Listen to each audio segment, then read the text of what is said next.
시편 116편 12절로 19절까지 말씀입니다. 내게 주신 모든 은혜를 내가 여호와께 무엇으로 보답할까? 내가 구원의 잔을 들고 여호와의 이름을 부르며 여호와의 모든 백성 앞에서 나는 나의 서원을 여호와께 갚으리로다. 그의 경건한 자들의 죽음은 여호와께서 보시기에 귀중한 것이로다. 여호와여, 나는 진실로 주의 종이요 주의 여종의 아들 곧 주의 종이라. 주께서 나의 결박을 푸셨나이다. 내가 주께 감사제를 드리고 여호와의 이름을 부르리이다.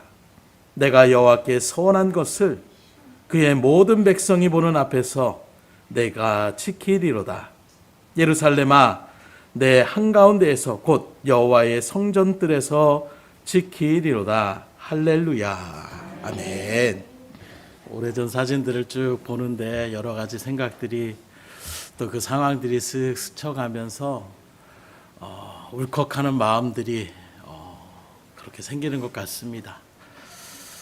감사주일인데 그 어느 때보다 뭉클한 마음이 있는 것 같아요. 어떻게 할까? 영상을 보면서 이 마음을 다스려야 되는데 하는 마음이 더 많았던 것 같아요. 한 해를 우리가 이제 지나가면서 특별히 추수감사주일 가운데서 돌아보고자 하는 마음은 다른 것이 아닙니다. 오늘날 우리가 농경사회도 아니고 뭐 농사를 짓는 것도 아닌데 왜 추수감사절을 지내야 되느냐? 몇 번 말씀드린 것처럼 그 감사의 의미를 우리가 잊지 말자라는 거예요. 직접 우리가 농경을 짓지 않고 농사를 짓지 않아도 한 해의 모든 일들 가운데에 동일하게 각자의 삶 속에서 이제까지 인도하시고 보호하시고 지켜주셨던 그 하나님의 은혜를 다시금 돌아보는 그 감사의 시간이 바로 추수감사주일이라고 얘기할 수가 있을 것입니다. 그런 마음에서 오늘 시편의 기자는 어떻게 내가 여호와께 무엇으로 보답할까 이렇게 고백하고 있는데, 뭘 우리가 하나님의 그 능력의 하나님 앞에, 모든 것을 지으신 하나님 앞에 뭘로 보답할 수 있겠어요? 물질을 드린다고 하나님이 기뻐하시겠습니까? 우리 어떤 일들 가운데 내가 가진 모든 것, 그 어떤 것을 드린다라도 하나님 앞에서 그것이 만족감을 누릴 수가 있겠습니까? 그런 모습에서 우리 하나님께서 가장 기뻐하시는 것은 바로 무엇이냐? 감사의 모습이라는 거예요. 이스라엘 백성들을 구원하시고 인도하시고 그들의 삶을 보호하시면서 하나님께서 그들에게 명령하신 것 중에 가장 핵심이 바로 무엇이냐? 나의 은혜를 잊지 말라라는 거예요. 나를 기억하라는 것입니다.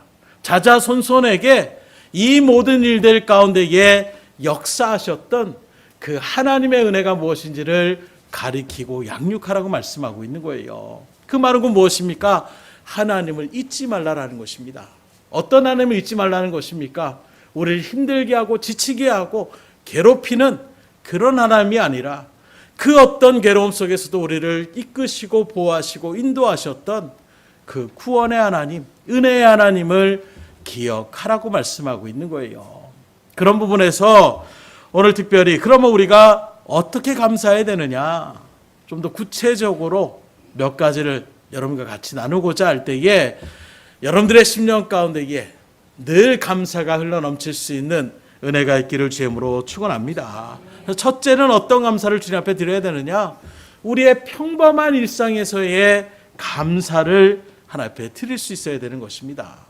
그래서 우리가 잘 아는 데살로니가전서 5장 18절에 범사에 감사하라. 이것이 그리스도 예수 안에서 너희를 향하신 하나님의 뜻이니라. 여기 보면 범사에 감사라고 말씀하고 있어요.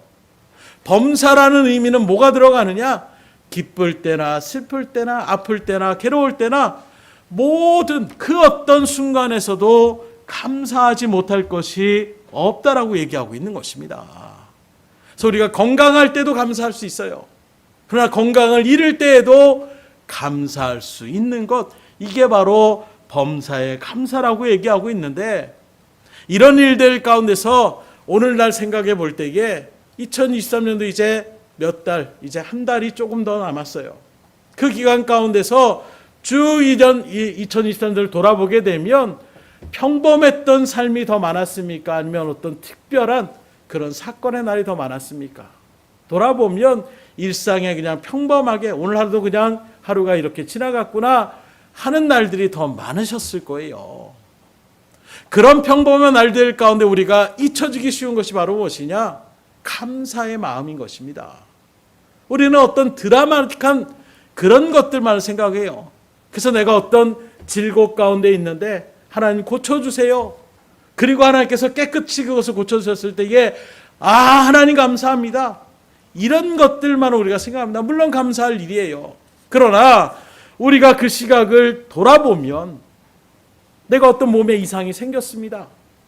그래서 병원에 갔어요. 조마조마하는 마음이 생깁니다. 이거 정말 큰일 날, 또 큰 병에 걸린 것은 아닐까.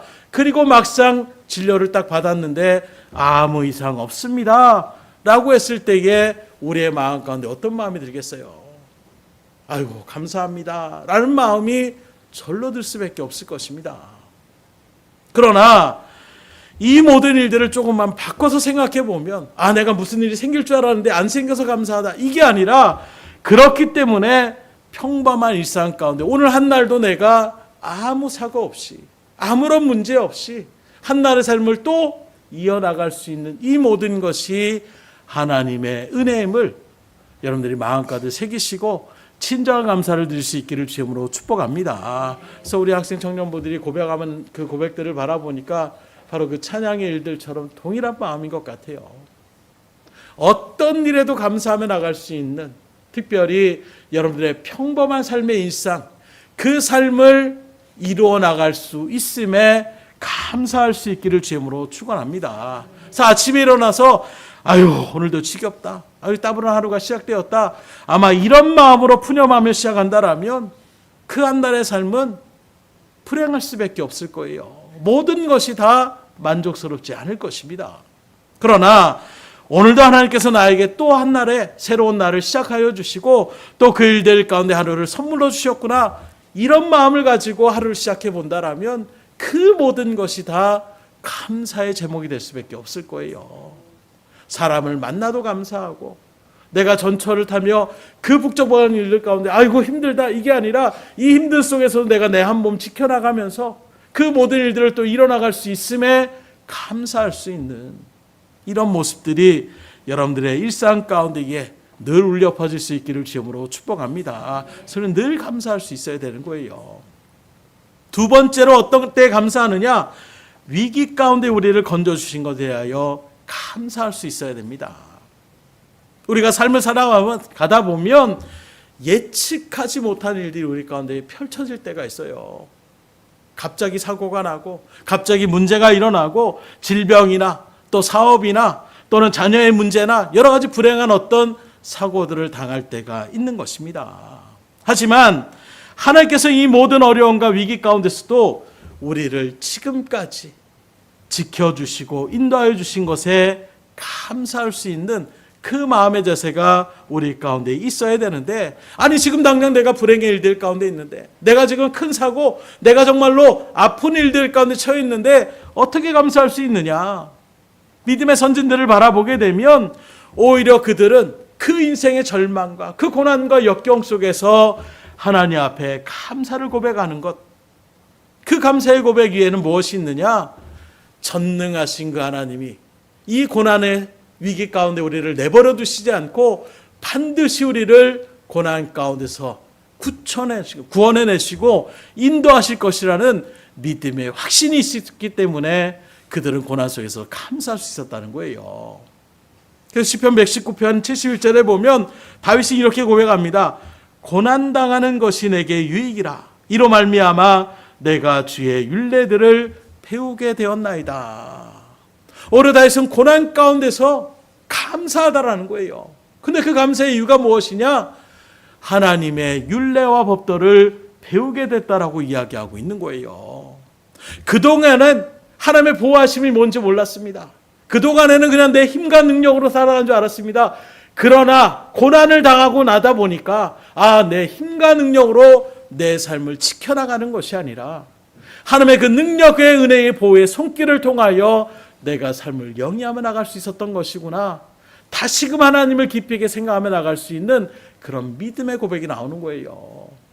등대교회 감사한 것은 그렇게 질곡 가운데에 있을 때에 전화로 신방을 하든가 아니면 가서 같이 신방을 하며 말씀을 전할 때에 많은 분들이 그런 고백을 하는 거예요. 아이고 얼마나 갑자기 그렇게 하니까 얼마나 힘드세요 라고 위로의 말을 그렇게 건네면 목사님 아닙니다. 이렇게 아프고 나고 또 일다 보니까 잠깐 세상 일을 내려놓고 말씀 제가 읽기 시작했습니다. 성경책을 보여주면서 성경을 읽고 제가 하나님 앞에 더욱더 집중하며 기도할 수 있는 그런 시간을 또 하나님이 주신 것 같습니다. 오히려 다윗의 고백처럼 고난 속에서 내가 유익을 얻는다라는 그 믿음의 고백을 하나님이 얼마나 기뻐하시겠어요. 여호와께 무엇으로 보답할까? 바로 그것이 하나님 앞에 보답하는 삶인 것입니다. 하나님의 은혜가 무엇인지를 알고 하나님께 감사를 돌리며 나아가는 그 마음의 자세가 진정 고마움의 자세라고 얘기할 수가 있는 거예요. 최근에도 어떤 영상을 바라보게 되니까 아이들이 갑자기 확 튀어나와가지고 버스 운전사가 그냥 급정거를 해서 안에 있는 승객들이 막 앞으로 튕겨나올 정도로 그래서 그 아이들이 크게 다치지 않았어요. 그런 모습에서 부모가 뭐라고 하느냐? 감사합니다. 우리 아이들 살려줘서 감사합니다. 이게 아니라 우리 아이들 다쳤으니까 치료비 좀 달라라고 이렇게 얘기하는 모습들. 그 모습의 사람들이 어떻게 저럴 수 있을까? 운전기사가 잘못한 게 아닙니다. 갑자기 튀어나오는 그 아이들 신호를 어기고 그 일들 가운데 튀어나올 때에 그걸 갑자기 순간적으로 그걸 밟아가지고 급정거 가운데에 아이들이 목숨을 부지했는데 그냥 지나갔으면 브레이크 안 밟고 갔으면 참혹한 일들이 벌어졌을 거예요. 그런데 거기에 감사치는 못할 망정 우리 아이들 다쳤으니까 치료비 물어내십시오. 이렇게 나가는 모습. 오늘 우리가 하나님의 은혜 가운데서 여러분들을 하나님이 붙잡아 주시고 보호해 주시고 인도해 주셨음에도 불구하고 나 그건 모르겠고 왜 나한테 이런 일들을 나타나게 합니까? 왜 나에게 이런 고난을 주십니까? 라고 우리가 이야기한다라면 바로 그와 같은 모습과 별반 차이가 없는 거예요. 그래서 이스라엘 백성들이 광야 가운데서 날마다 구름 기둥과 불 기둥으로 그들을 보호하고 인도하십니다. 그들의 먹거리는 하늘의 만나를 내려서 그들의 어떤 허기진 배를 다 채워나가십니다. 그런데도 그들이 원망불평하는 거예요. 힘들다는 것입니다. 왜 우리를 고난길로 이렇게 인도하냐고 원망했을 때에 하나님이 그들의 보호에 손길을 거두셨어요. 그런 일들 속에서 어떤 일이 벌어지느냐? 사막에 풀뱀들이 전갈들이 와서 이스라엘을 물어버리기 시작하는 것입니다. 지금 여러분들의 삶도 마찬가지예요. 하나님이 보호하시고 인도하셨기에 우리가 여기까지 올 수 있었음에 감사할 수 있기를 주님으로 축복합니다. 그래서 우리가 나는 경건의 사람, 하나님이 저 우스땅에 있는 욥이 얼마나 대단한 줄 아느냐? 하나님의 자랑거리처럼 이야기할 만한 그 욥, 한순간에 모든 것을 다 잃어버리고 그 괴로움과 고통 가운데서 그럼에도 불구하고 나는 하나님께 붙잡을 수밖에 없습니다. 하나님이 도와주시지 않는데, 하나님이 생각해 주시지 않는데, 아무리 찾아도 하나님이 없는데 그래도 내가 하나님 앞에 원망하기보다는 그럼에도 불구하고 하나님이기 때문에 그 하나님만이 나를 구원할 수 있기 때문에 나는 하나님만을 찾겠습니다. 끝까지 믿음의 정절을 지켜나가는 그 믿음의 고백. 그 속에서 우리가 잘 아는 욥기서 23장 10절에 이렇게 고백합니다. 그러나 내가 가는 길을 그가 아시나니 그가 나를 단련하신 후에는 내가 순금같이 되어 나오리라. 오히려 욥은 고백하는 거예요. 이 모든 고난의 역경의 일들이 그냥 가는 것이 아니라 이 모든 일들을 통하여 내가 하나님의 믿음의 백성으로 더욱더 빛나며 단단하며 믿음의 성숙한 자로 그렇게 나타나게 될 것을 소망할 때에 그는 무너지지 않는 거예요. 지금 여러분들에게 어떤 고난이 있습니까? 환난이 있습니까? 그 환난과 고난을 통하여 더욱더 여러분들을 단단히 세워나가시는 그 하나님의 손길을 바라보시고 의심치 마시고 그 능력의 하나님을 의지하며 감사할 수 있기를 주님으로 축원합니다. 그래서 주의 일들 가운데 우리가 감사할 수 있어야 돼요. 어떨 때요? 어려움과 고난의 시기에서도 우리는 감사할 수 있는 믿음의 사람으로 설 수가 있어야 되는 것입니다. 그렇게 할 때에 하나님의 일들 가운데 그럼 우리가 어떻게 감사할 수 있습니까? 빌립보서 4장 6절로 7절에 이렇게 말합니다. 아무것도 염려하지 말고 다만 모든 일에 기도와 간구로 너희 구할 것을 감사함으로 하나님께 아뢰라. 그리하면 모든 지각에 뛰어난 하나님의 평강이 그리스도 예수 안에서 너희 마음과 생각을 지키시리라. 고난의 일들 가운데 하나님 무조건 감사합니다. 이렇게 나오기 힘들 거예요. 그때의 이 빌립보서 4장 6절로 7절의 말씀처럼 염려와 근심을 내려놓고 오직 하나님 이 일들 가운데 나를 지켜주시고 이 고난이 끝이 아니라 능력의 하나님의 손길로 반드시 나를 구원하실 것을 믿음으로 확증하며 주님 앞에 감사하며 나아갑니다. 아니 그렇지 않을지라도 이미 나를 하나님의 자녀로 삼아주시고 여기까지 인도하여 주심에 감사합니다 고백할 때에 하나님 우리의 생각을 지켜주시다라 말씀하고 있어요. 그 마음 가운데 평안을 주시다라 말씀하고 있습니다. 여러분들 가운데 불안의 마음이 있다라면 아무것도 염려하지 말고 모든 일에 기도와 간구로 하나님 앞에 감사함으로 아뢰며 나갈 수 있기를 주님으로 축원합니다. 세 번째로 우리를 믿음으로 살아갈 수 있도록 붙잡아 주신 은혜에 감사할 수 있어야 돼요. 특별히 오늘 이 자리에 계신 여러분들은 참 복받은 사람들입니다. 왜요?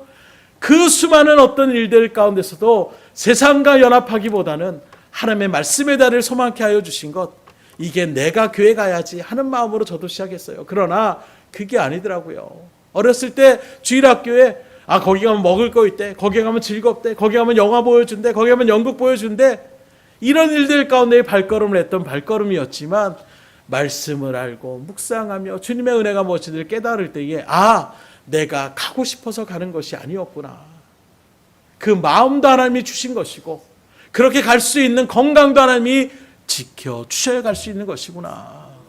지금도 우리가 마음이 정말로 나도 교회 가서 예배드리고 싶다, 하나님 말씀 앞에서 같이 믿음의 성도들과 교제를 나누고 싶어도 정작 내 몸에 건강을 잃어버리면 가고 싶어도 갈 수 없는 거예요. 전 건강합니다. 건강을 누가 자신할 수 있겠습니까? 흔한 말로 저도 이제 50대가 되니까 그런 얘기들 참 많이 들어요. 밤사이 안녕이다, 이런 얘기들을 참 많이 합니다. 그렇게 건강했던 사람인데 밤사이에 한순간에 이별의 현장 가운데 놓여있는 이런 일들의 모습들, 건강을 자신할 수 없어요. 또 모든 삶의 일들 가운데 요즘 흉흉한 이 사회의 모습들을 바라보십시오. 또 운전을 하면서 저도 이제 운전을 하는데 운전이 즐겁지만은 않더라고요. 20대 30대 막 운전면허 따고 운전하며 나갈 때는 오늘도 어디 갔으면 좋겠다, 운전했으면 좋겠다. 이제는 운전하는데 그런 마음보다는 사고가 나면 어떻게 하지 하는 마음의 걱정들이 더 많이 생기더라고요. 그 모습의 일들 가운데서도 그러게 하나님을 더욱더 의지할 수밖에 없고, 하나님 오늘도 모든 일들 가운데 하나님 지켜주시고 보호하여 주시옵소서. 최근에도 노예 일들 가운데 있는데 목사님들이 이제 장로님들하고 또 다른 교회 목사님하고 같이 와서 또 노예 임원으로 그렇게 오시고 있는데 갑자기 연락이 온 거예요. 사고가 지금 나서 못 오게 됐습니다. 꿈에도 생각 못하는 일들, 마치 코로나처럼 전혀 상상하지 못하는 일들이 우리 가운데 펼쳐질 때가 있는 거예요. 그래서 사고가 나서 차가 폐차가 될 정도로, 그러나 많은 사람들이 그렇게 크게 다치지는 않았는데 그 정도의 사고가 났을 때에 이걸 어떻게 할까, 갑자기 이런 일이 생길 수도 있는 것이구나, 사삼 경각심이 나타나는 거예요. 그런 모든 일들 가운데서 우리가 너무나도 당연하게 이 자리에 앉아 있지만 이렇게 믿음의 자리 가운데 여러분들이 선 것 자체도 은혜의 힘을 믿으시길 주임으로 축원합니다. 시적으로 우리가 바라보세요. 대한민국에 지금 한때는 국민의 4분의 1이 기독교인이라 얘기할 수 있었던 그런 시절이 있지만 지금은 오히려 싹 빠져나가는, 세상에 바라보면 믿지 않는 사람들이 아직도 더 많이 있습니다. 그 많은 사람들을 생각한다라면 여러분들은 특별히 선택받은 사람이라는 말이 더욱더 의미 있게 다가올 수 있을 것 같아요. 남들 다 믿는데요, 이런 마음이라면 그 일들 가운데 이 정도 생각할 수 있지만 그 수많은 사람들이 믿지 않는 그 일들 속에서 내가 믿음의 생활을 하고 있다, 결코 우연이 아닙니다. 하나님이 붙잡아 주시지 않으면 우리의 믿음은 넘어지고 쓰러질 수밖에 없는 거예요. 그래도 꿋꿋하게 여러분들의 흔들리는 그 마음, 때로는 교회를 떠나야지, 때로는 내가 믿음 생활 하지 말아야지 하는 마음이 들 때에도 이런저런 손길을 통하여 여러분들이 다시금 믿음의 자리를 지켜나가게 하는 것, 이 모든 것이 우연이 아닌 하나님의 강권적인 은혜의 손길로 여러분들을 붙잡아 주셨기에 가능할 수 있음을 믿으시기를 주님으로 축복합니다. 그래서 지금 이 세상을 바라보세요. 무엇이 가장 우선시 됩니까? 물질이 우선시 됩니다. 그런데 이런 말씀들이 성경에 분명하게 기록되어 있는 거예요. 마지막 때가 되면 그 불의한 재물, 그 재물을 위하여 다른 박질하며 나가는 그 발걸음, 이런 일들의 모습 가운데 있다라는 것입니다. 뿐만 아니라 이 시대에 우리의 믿음의 사람들이 빠지기 쉬운 시험들이 또 무엇이 있느냐? 쾌락의 모습임을 이야기하고 있어요. 그 디모데후서 3장 4절에 보면 배신하며 조급하며 자만하며 쾌락을 살아가기를 하나님 사랑하는 것보다 더하다. 어느 순간에 하나님을 사랑하는 마음으로, 그 하나님의 은혜에 감격하는 마음으로 우리가 예배를 드리고 예배 중심으로 나아가고 하나님의 말씀에 순종하며 나가는 삶 가운데 있어야 되는데, 말세가 점점 되어지면 사단의 일들 가운데 우리에게 나타나는 가장 큰 그런 역사 가운데 하나가 바로 이 세상의 즐거움 가운데에 빠져버리게 한다는 거예요. 그래서 실질적으로 이 시대에 그 즐거움, 어차피 하루 한 인생 살아가는데 내가 좀 더 즐거워야지.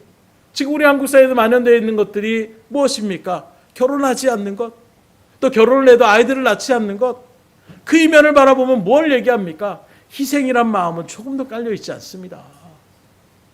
다 나의 중심으로 내가 즐거워야 되는데 결혼하지 않는 것도 굳이 결혼해서 가정을 이루면 내가 잃을 것이 많고 이런 일들 마음 가운데 있으니 결혼할 마음이 생기지 않는 거예요. 또 결혼을 해도 자녀를 낳으면 자녀에게 들어가는 양육비나 뭐 이런 일들을 생각할 때에 자녀를 낳고 싶지 않는 거예요. 그냥 우리 부부끼리만 잘 살면 되지. 이게 지금 이 시대의 만연된 모습들, 결국에 성경이 말씀하고 있는 그 말씀의 모습들이 그대로 나타나고 있습니다. 세상의 즐거움에 빠지면 하나님의 말씀을 받아들이지 않아요. 특별히 우리 원로 목사님이 자녀들을 낳지 않고 이런 것들에 대해서 강력하게 말씀하시는 것을 들었어요. 그러면서 아니 땅에 충만하고 생육하고 번성하라고 하는데 그거 자녀 안 낳으려고 하는 거 다 잘못된 거야. 아주 강력하게 말씀하는데 그게 저한테 딱 들려지더라고요. 요즘 시대에 저도 모르게 요즘 시대에 그냥 뭐 자녀 1명, 2명 뭐 이렇게 낳는 것도 힘들고 어려운 이런 일들의 뉴스를 하도 접하다 보니까 저도 어느 순간에 시대가 다 그렇지 이런 마음 가운데 나아가고 있었던 것은 아닌가. 하나님의 일들 가운데서 생육하고 번성하라는 말씀에서 우리가 가정을 이루고 또 자녀들을 그렇게 하나님의 은혜 가운데 양육하며 나가는 것이 얼마나 복된 것이면 여러분들이 아셔야 되는 거예요.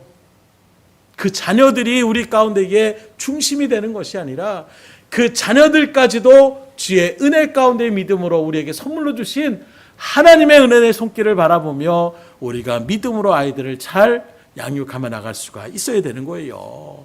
그래서 믿음의 일들도 바라보면 어느 순간에 세상의 즐거움, 가을에는 단풍 구경 가고 봄에는 꽃 구경 가고 이런 일들 가운데서 예배를 등지며 나아가는 이런 모습들이 우리 가운데 너무나도 자연스럽게 펼쳐져 있지 않습니까?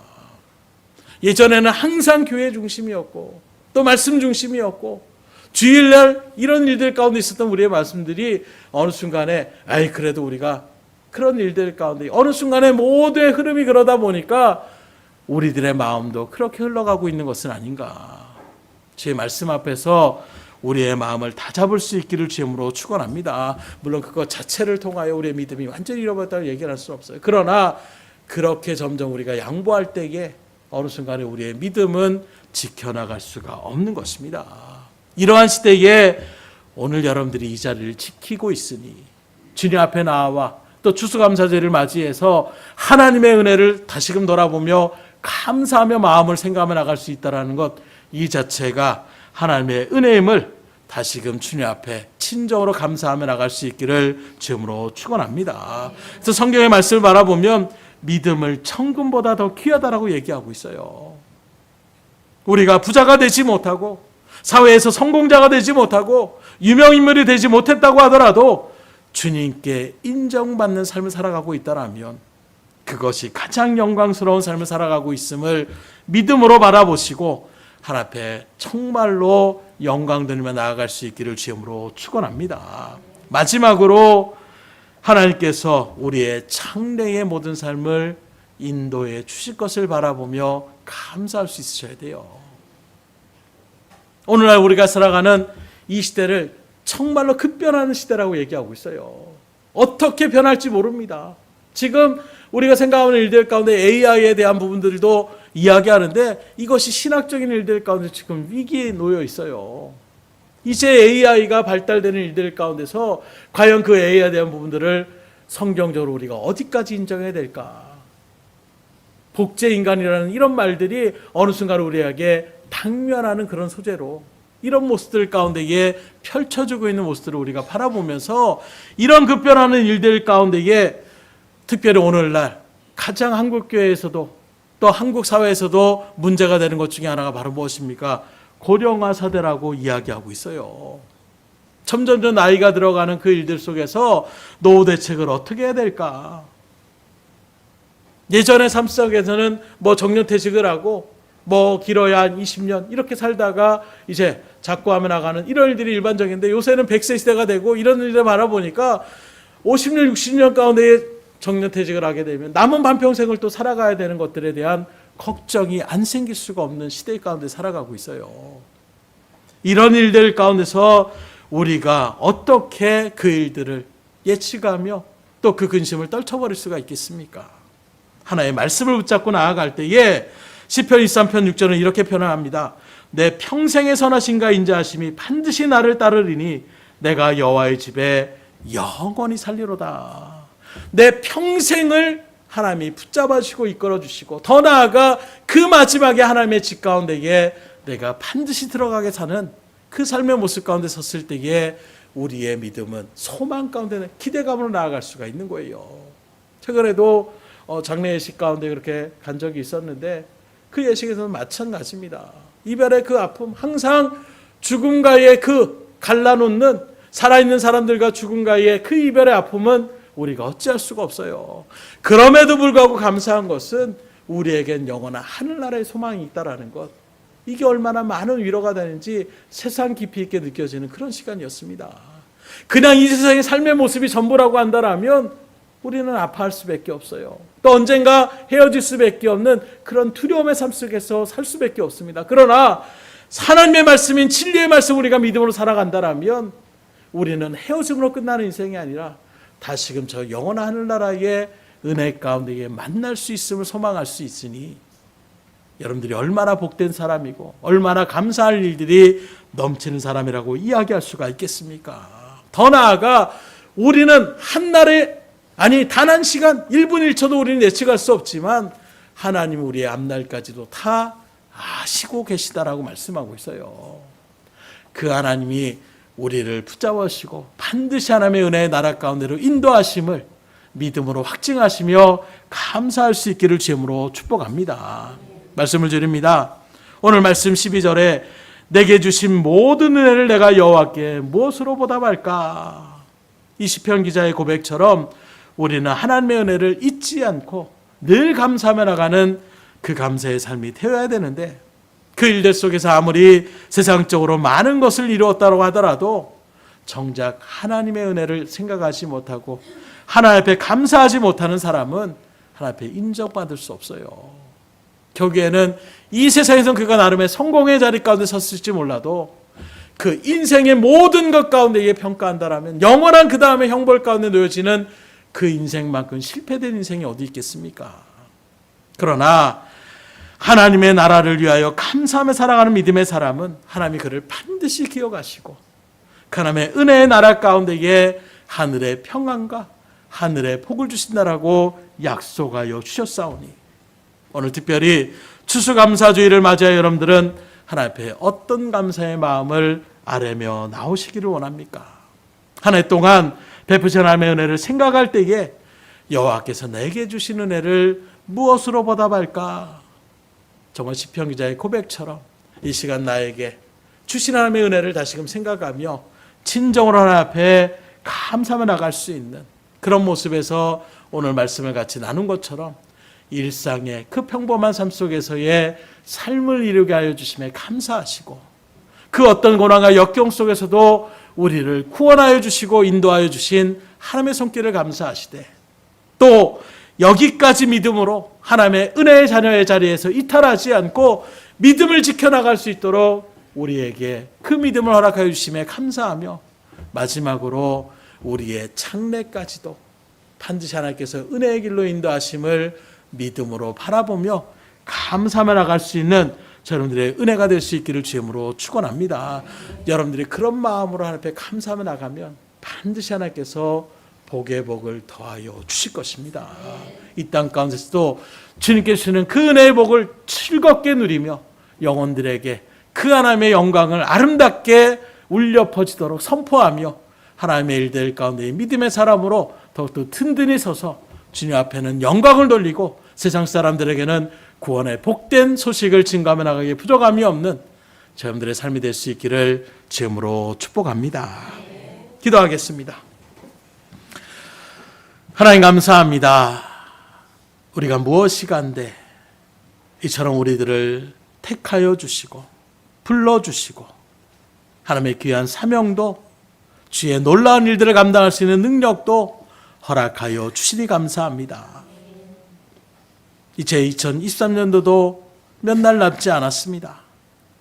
그 기간의 일들 가운데에 특별히 추수감사주의를 맞이해서 올 한 해 주님께서 이 모양 저 모양으로 때로 힘들고 지칠 때도 있었고 괴롭고 어려울 때도 있었지만 그 모든 일들 속에서도 우리의 마음의 중심을 붙잡아 주시고 믿음의 자를 이탈하지 않게 하여 주시며 그럴 때일수록 더 하나님을 생각하며 더 하나님을 의지하며 더 믿음으로 주님 앞에 영광되며 나갈 수 있는 믿음의 삶의 여정을 걸어갈 수 있도록 인도하여 주시니 감사를 드립니다. 그런 일들 가운데 늘 우리의 입술로 우리의 심령을 다하여 진실된 마음으로 주님 앞에 감사를 하며 나아갈 때에 하나님 그 기쁨의 제사를 주님께서 흡양하여 주시고 우리에게 한려운 은혜를 베풀어 주셔서 이 땅 가운데서도 주의 영광을 드리게 부정함이 없는 우리의 삶이 될 수 있도록 인도하여 주시옵소서. 특별히 지금 이 순간에서도 괴롭고 고난 가운데 있는 주의 백성들이 있습니까? 우리의 창례를 아름다운 영광의 자리로 인도하실 거라는 그 하나님의 약속의 말씀을 붙잡고 그 고난의 현장에서 지치지 않게 하여 주시고 쓰러지지 않게 하여 주시고 낙심하지 않게 하여 주시고 오직 믿음으로 더욱더 든든히 서서 모든 일에 기도와 간구로 감사함으로 오히려 하나님 앞에 아뢰며 나갈 때에 그 생각을 지켜주시고 그 삶을 지켜주시고 은혜를 우리 가운데에 풍성히 허락하여 주시옵소서. 모든 것을 주님 앞에 의탁드리오며 예수의 손 받들어 기도드렸사옵나이다.